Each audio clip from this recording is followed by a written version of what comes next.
Hello everybody, look where my car ended up today. This is at Dundee Ford, same dealership where I filmed a few of their cars. And Rich, the FordBossMe guy, you probably follow his channel too. If not, check it out. He's the actual Ford mechanic, and he, you know, we're gonna do some video, so I'm actually gonna film him, but this is a two-way street. I'm gonna film him, but he's gonna do some work on my car. And before I do this, I wanted to kind of capture kind of behind the scenes, you know, what's happening with, you know, with kind of behind the scenes at a dealership service. And there it is. Look at that. Oh man, love these shots. Absolutely love them. And what's going to end up happening is that this hood latch right up here is, see how it kind of sticks out? So I can actually lift it without having to pull the release. And what ends up happening, you know, there's a spring in the back, but you know, I guess I'm gonna kind of show you a little bit, but then his video is gonna come out and I'm gonna film him actually do the fix. So when you do this,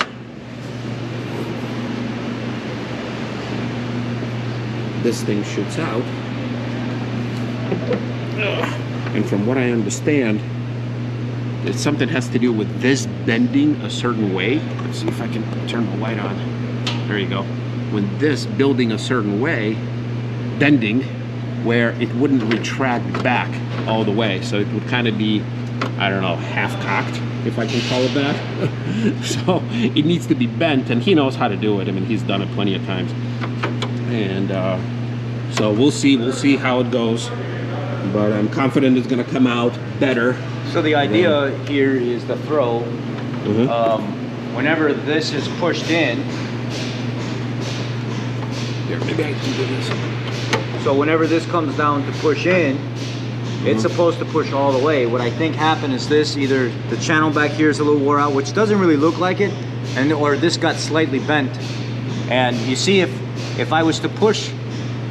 If I push this, if you look at the tongue up here, it starts to move in a little bit. Like it acts like it wants to go in.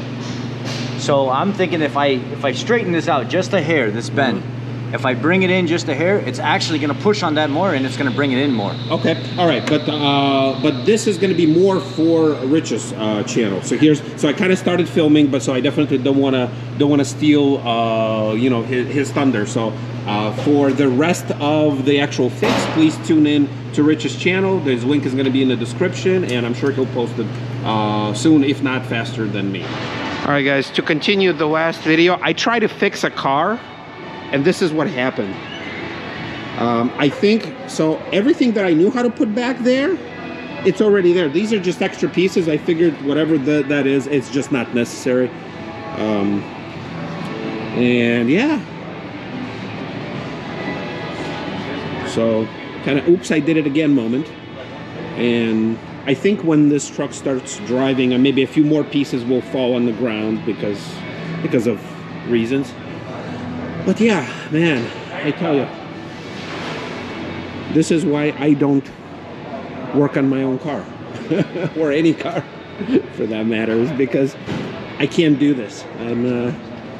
I'm not, I guess, motivated enough because I'm not interested in this type of stuff. But man, kudos to these guys, and possibly girls, I don't know if there are any, for doing what they do. Because obviously this takes some skills, and it's one set of skills to take it all off. That's one thing. Putting it back together, that's a different problem. This is the update to that. That block there.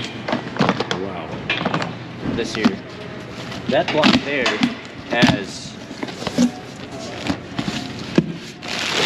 Oh, okay. This is the new engine that's going in, or block that's going in. You see how it has just one tiny relief port in between each cylinder? I see the port, yes. And the old one, the whole center is slit open.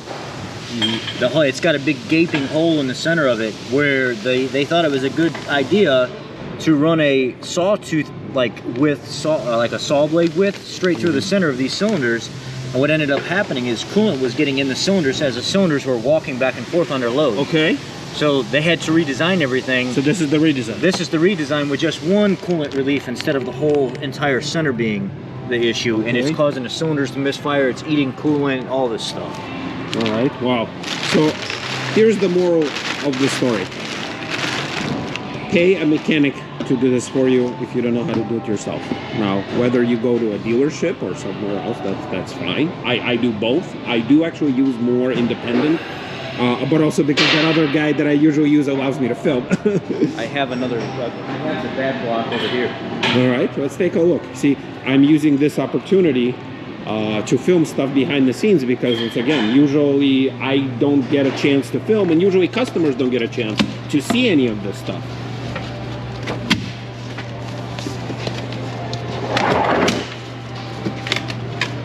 Are you sure you want to do this? Yeah. Okay. This is the old design. Okay, so it had the full channel, not that little one. Just the little one.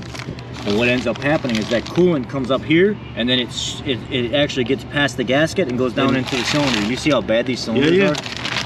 And this block only had 32,000 miles on it. Okay, you can see all the corrode, the gunk carbon inside. buildup, and then what ends up happening is it gets past the gasket. You can even see some of the runoff right here where it's been getting down into the cylinder. How these are more shiny and uniform, and this is more stained, like there was no gasket. Comes over because to the it's other been getting over and getting into the cylinder. Okay. Well, there you have it, guys.